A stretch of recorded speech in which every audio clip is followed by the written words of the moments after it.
मैं धर्मवीर यादव स्वागत करता हूं आप सभी का बीरसा जीएस वाले में। प्यारे साथियों, लोक सेवा आयोग उत्तर प्रदेश द्वारा 30 सितंबर 2024 को आरओ पेपर को लेकर के एक बहुत ही महत्वपूर्ण बदलाव किया है और उसको लेकर के एक शुद्धि पत्र जारी किया है। वो शुद्धि पत्र क्या है प्यारे साथियों, आइए हम आपको बताते हैं। यानी जो समीक्षा अधिकारी और सहायक समीक्षा अधिकारी पेपर होता है ना, उसमें बहुत बड़ा बदलाव किया गया है, जो कि बहुत ज़रूरी बदलाव भी है, बहुत शानदार बदलाव है। ये तो मेरी नज़र में तो बहुत शानदार है, हालांकि जानने के बाद आप लोग को भी लगेगा नहीं बहुत अच्छा किया गया है। देखिए साथियों, पहले होता क्या था कि जो आरओ का पेपर होता था, ठीक है, इसमें दो पेपर पूछे जाते थे। दो पेपर क्या, यानी कि इसमें दो चरणों पेपर होता था। एक तो प्रारंभिक परीक्षा होता था, दूसरा मेन परीक्षा, यानी प्रीलिम्स एग्जाम और दूसरा मेन एग्जाम होता था।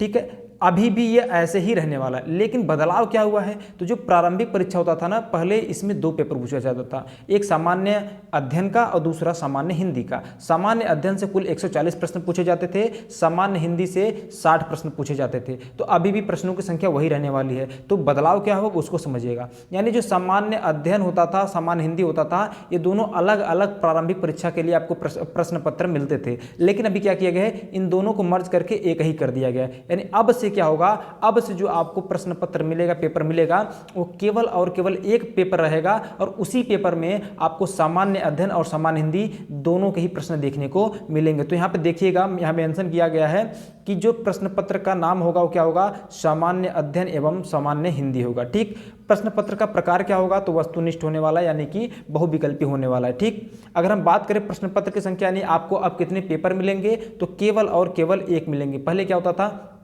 पहले आपको दो पेपर मिलता था, अभी क्या होने वाला है, अभी केवल और केवल एक पेपर मिलेगा। ठीक, और जो एक पेपर मिलेगा उसमें प्रश्नों की संख्या क्या होने वाली है, तो उस प्रश्न में रहेंगे टोटल 200 प्रश्न। ठीक है, जिसमें सामान्य अध्ययन के कुल 140 प्रश्न रहने वाले हैं और सामान्य हिंदी के कुल 60 प्रश्न रहने वाले हैं। इस प्रकार 140 और 60 200 प्रश्न हो जाएंगे।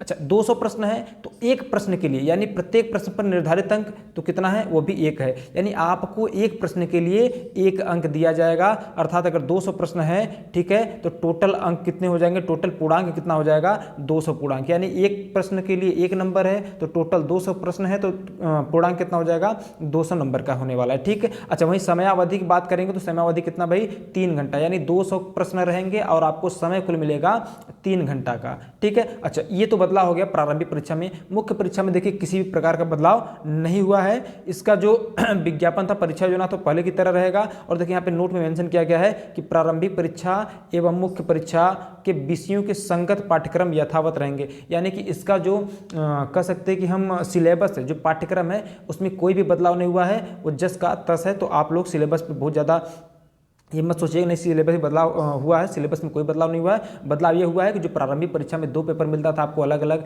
एक सामान्य हिंदी का और सामान्य अध्ययन का, अब ये दोनों क्या हो गया है, एक ही में मर्ज कर दिया गया है। अब आपको एक ही पेपर मिलेगा, उसमें 200 प्रश्न रहेंगे और 3 घंटे में आपको करना होगा। ठीक है प्यारे साथियों, तो इसी प्रकार की जानकारी के लिए और तथा साथ ही साथ आरओ और एआरओ के री एग्ज़ाम जो होने वाला है, उसकी प्रैक्टिस के लिए जो अभी मैं पीवाईक्यूज़ चलाने वाला, पीवाईक्यू सीरीज चलाने वाला हूं, तो आप हमारे चैनल से जुड़ सकते हैं। चैनल को सब्सक्राइब करिए, वीडियो अच्छा लगे तो वीडियो को लाइक करिए, कमेंट करिए और अपने विचार को साझा करिए। ठीक है, तो मिलते हैं आपसे अगली वीडियो में, तब तक के लिए जय हिंद, जय भारत।